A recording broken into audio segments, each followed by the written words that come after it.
Welcome to Sri vlogs. ఇవాళ recipe తోటకూర tomato ఇగురు కర్రీ అన్నమాట.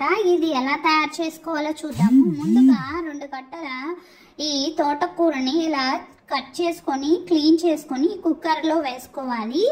ఈ వేసుకున్న తర్వాత ఒక టొమాటోని తీసుకొని దాన్ని చిన్న చిన్న పీసెస్గా కట్ చేసుకొని, పెద్దదైతే ఒకటండి, చిన్నవైతే ఒక 2-3 అయితే సరిపోతాయి.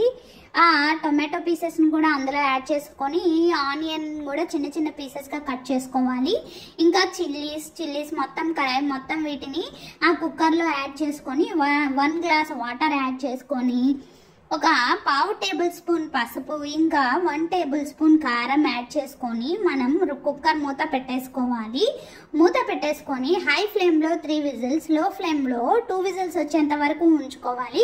ముందుగా అయితే మనము ఇది కుక్కర్ మూత పెట్టేసుకొని స్టవ్ మీద పెట్టేసుకుందాము.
మొత్తం 5 విజిల్స్ వచ్చేంత వరకు ఉంచుకోవాలండి. ఉంచుకొని స్టవ్ ఆఫ్ చేసుకొని ఒక 20 మినిట్స్ తర్వాత ఈ లోపల ఉన్న ఎయిర్ మొత్తం పోయిన తర్వాత మూత తీసుకొని దానిలో ఏమైనా వాటర్ ఎక్కువగా ఉంటే వాటర్ని పక్కకు తీసేసుకొని దానికి సరిపడా సాల్ట్ యాడ్ చేసుకొని మనం మెత్తగా పప్పు గుత్తితో మెదుపుకోవాలండి. మెదుపుకొని ఇంకా దానిలో మనకి నేను వాటర్ తీసిన దానిలో కొంచెం వాటర్గా అనిపిస్తుంది. సో అందుకని చెప్పేసి నేను ఫస్ట్ సాల్ట్ వేసుకొని బాగా మెదుపుకొని తర్వాత కొంచెం స్టవ్ మీద పెట్టుకున్నాను ఎగిరిపోయేంత వరకు.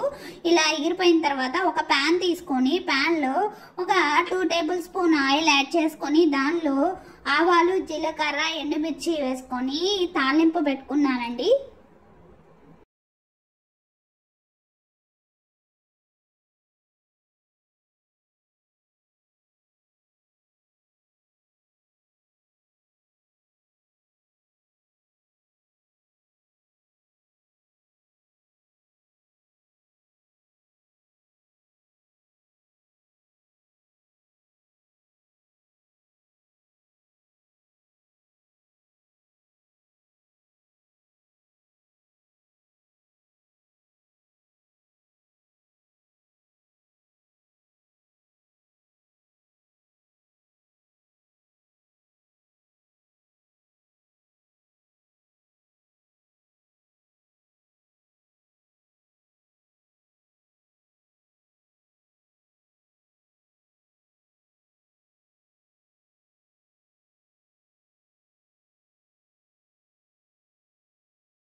ఇవి ఫ్రై అయిన తర్వాత వెల్లుల్లి కూడా ఒక 3 రబ్బల వెల్లుల్లి కూడా దంచి అందులో యాడ్ చేసుకున్నాను. ఇంకా ఫైనల్గా కరివేపాకు ఇంకా కొద్దిగా ఇంగువ యాడ్ చేసుకొని ఫ్రై చేసుకున్నాను. ఇంతే మనకి పోపు అయితే రెడీ అయిపోయింది. ఇంకా దీనిని మనం ముందుగా మెదిపి పెట్టుకున్న కర్రీని ఇందులో యాడ్ చేసుకోవడమే. ఇంతే తోటకూర టమాటో కర్రీ రెడీ. తర్వాత రెసిపీ మ్యాంగో లస్సీ. మ్యాంగో లస్సీకి అయితే ముందు 2 మ్యాంగోస్ తీసుకొని చిన్న చిన్న పీసెస్గా కట్ చేసుకొని ఫ్రిడ్జ్లో పెట్టేసుకున్నాను బాగా కూల్గా అయ్యేంత వరకు. తర్వాత 1 అవర్ తర్వాత తీసి వీటిని మిక్సీ జార్లో వేసుకొని జ్యూసర్లో వేసుకున్నాను. వేసుకొని దానిలో ఫ్రిడ్జ్లో ఉంచుకున్న మిల్క్ ఉంటాయి కదండి, ఫ్రిడ్జ్లో పెట్టిన మిల్క్, అవి అయితే చాలా బాగుంటాయి. అవి ఒక 1/2 కప్ వరకు యాడ్ చేసుకొని దానిలో ఒక 6 టేబుల్ స్పూన్స్ వరకు షుగర్ యాడ్ చేసుకొని ఇలా మెత్తగా గ్రైండ్ చేసుకోవాలి. గ్రైండ్ చేసుకున్న తర్వాత ఫ్రెష్గా ఉన్న పెరుగు, అంటే మనకి పులుపు లేకుండా ఫ్రెష్గా ఉండే పెరుగుని ఒక